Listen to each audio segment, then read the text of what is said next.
Hello everyone, this is Sir Tawheed and today's topic is examples of changing active to passive voice. Mastering the art of active and passive voice. In the realm of English grammar, mastering the distinction between active and passive voice is crucial for effective communication.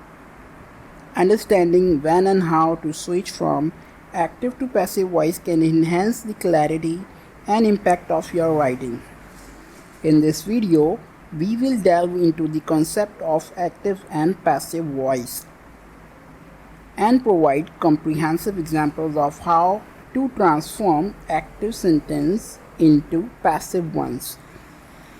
Whether you are a student, professional, or simply a language enthusiast, these examples will help you harness the power of both voices in your writing arsenal. Before diving into the examples, let's revisit the fundamentals of active and passive voice. In an active sentence, the subject performs the actions, while in a passive sentence, the subject receives the action. Active voice often sounds more direct and assertive, while passive voice tends to place emphasis on the receiver of the action rather than the doer. Both have their rightful place depending on the context and the writer's intention. For example, the active sentence is, "The chef prepared a delicious food." In this sentence, the most important word is the chef. The first word always have the importance. So in this sentence, we are focusing on the chef who has prepared a delicious food. But if we create a passive voice sentence, which is, "A delicious food was prepared by the chef." In this sentence, we first place the word "a delicious food." This is more important in this sentence. That means we are focusing on the object or the receiver of the action rather than the doer. The doer is at the end. The chef who prepared the food is not so important in this sentence. So depending upon the importance of the doer, we have to select the right voice. In active voice, the doer is always very important, and in the passive voice, the doer is not important. Now moving towards more examples containing all the tenses. So the first example here is, "I eat potatoes." As now you can see that this sentence belongs to present indefinite tense because I is subject, eat is first form of verb, and potatoes are object here. So this is the composition of present indefinite tense, and whenever you see a complete structure of any tense, you can identify it as an active voice sentence. Now we are going to create its passive voice. So what we have to do, we have to follow those rules we have learned in the previous video. Now I'm going to apply all those 4 rules. The first rule says subject will get at the end and the object will come in the first place. So you can see potatoes, which was object, has come in the first place, and I has get at the end and has been converted into me, as we have seen the different cases of pronoun. Second rule says an additional helping verb is added in the passive voice sentence. So we have to add an extra helping verb here, which is are.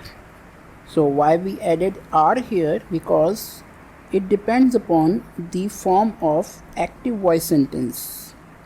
Since in the active voice sentence the main verb is eat, which is first form of verb, so we have to use first form of be in the passive sentence. So we are going to use are here because are is suitable for potatoes. The other first form of be word is be, but they cannot suit here because we know that are is suitable for third person plural. So potatoes are a plural word, so we have to use are here. Third rule says the main verb must be changed into third form of verb, so eat will become eaten. The last rule says add by at the end before the subject. So we are going to add by here before me. So now the whole sentence has become like potatoes are eaten by me, and this is a correct passive voice sentence. Here the focus has been changed on potatoes, not on I right now. Let's see the second example. He killed the snake. If we analyze this sentence, it belongs to past indefinite tense because he is subject, killed is second form of verb, and the snake is object.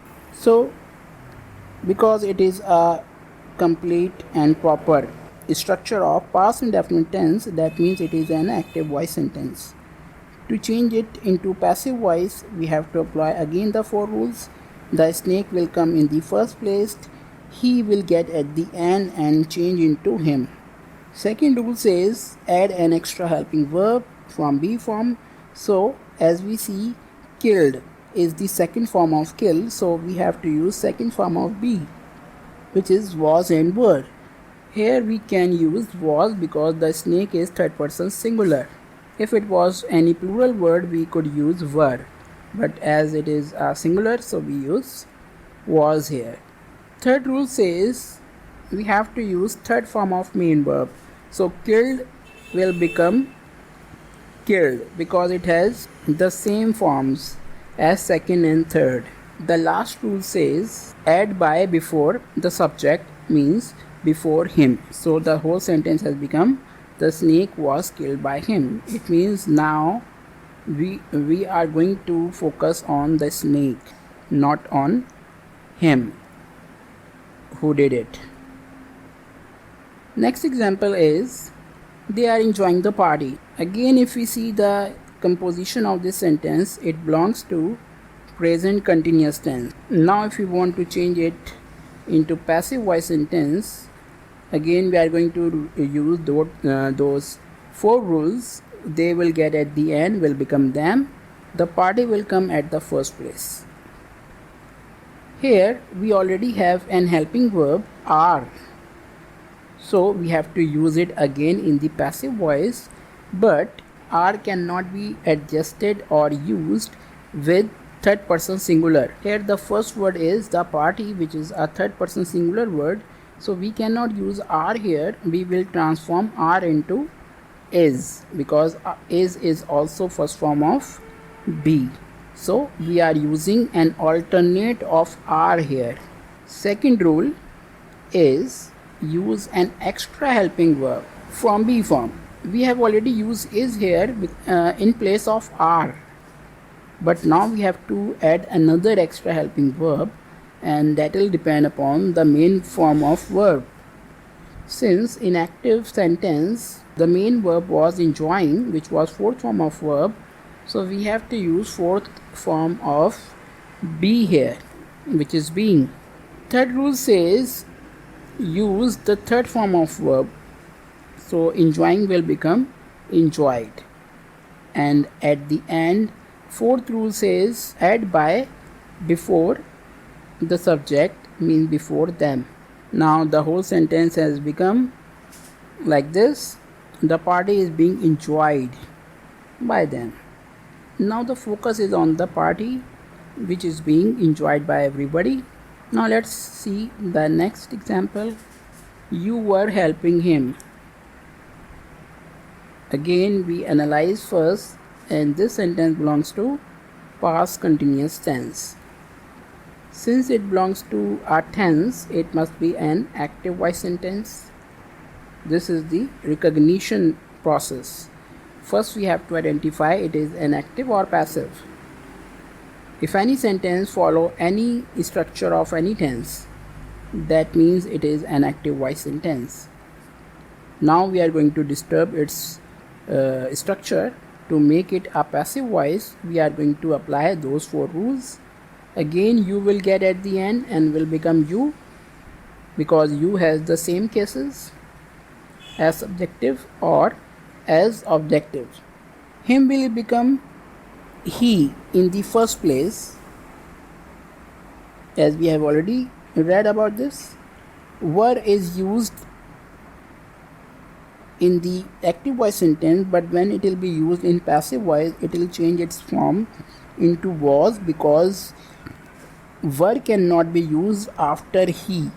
He is a third person singular and we can use only was here. Second rule says add an extra helping verb.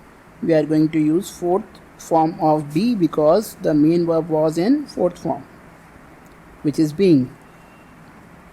Now applying third rule, helping will become helped, and the fourth rule, add by before the subject, means you here. Let's see another example. She will call you tomorrow. This is an active voice sentence because it belongs to future indefinite tense. We are going to apply all those 4 rules. Here object is you, which will come in the first place, and the subject, which is she, get at the end and will become her. Second rule is add extra helping verb. So we have already one helping verb here, which is will, and we can use it again after you as well, and we have to add another extra helping verb, so it will be because call is first form of verb, so we are going to use first form of be, which is be here. Now change the main form of verb into third form of verb. Call will become called, and the last rule is add by before the subject. Now we can see that tomorrow is left, so tomorrow will be used again at the end because it is an adverb, and usually we do not change the position of adverbs. We include the structure from subject to object only. The remaining parts will stay at the end. Next example is they have completed their homework. This sentence belongs to present perfect tense. So let's change it again. Their homework will come at the first place as it was an object. They will get at the end will become them. Have will transform itself into has because have cannot be used after their homework. Their homework is a third person singular thing, so we can only use has here. Second rule says use an extra helping verb, so we are going to use been here because the main verb in the active voice was third form of verb, so we are using third form of be here. Third rule says use third form of main verb, so the main verb was completed and we are going to use again the same word completed here because it is itself a third form of verb. Fourth rule says use by before the subject, so we have used by here. Now the sentence has become their homework has been completed by them. Next example is I had submitted my assignment before 10 a.m. This sentence belongs to past perfect tense, so let's change it again. Here the object is my assignments, which will come in the first place, and subject is I, which will get at the end will become me. Had is being used again, the same helping verb because there was no other option. Second rule says add extra helping verb, so we are going to use been here because the main verb in the active voice sentence was in third form of verb, so we are going to use third form of be here. Now we are going to use third form of verb again, that is submitted, using fourth rule, that is add by before the subject, so we are going to use add before me. Now let's see the remaining part of the sentence, which is before 10 a.m. It is an adverb here, so we are going to remain it at the end. So today's last example is He will have found the job by next year. This sentence belongs to future perfect tense. Now change it into passive. The object is the job which will come in the first place, and he will get at the end. We will become him. Will have is going to be used once again. Now second rule says add an extra helping verb. So we are going to use been here because in active voice we had used third form of verb found. Here it will be become been. Third rule says use third form of verb. So we are going to use found as it is because it is already third form. Fourth rule says add by before the subject. So we are using by before him. The remaining part of the sentence is by next year. So we are going to use it at the end once again. So guys, mastering the art of transforming active to passive voice provides a powerful tool to convey information and ideas more effectively in writing. Remember that the choice between active and passive voice depends on the context and the emphasis you wish to convey. Active voice adds clarity and immediacy, while passive voice can shift the focus to the receivers of the action.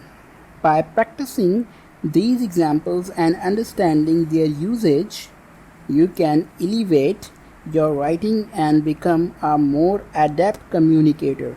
Embrace both active and passive voices as valuable resources in your linguistic journey and let them serve as pillars of strength in your writing endeavors. Thanks.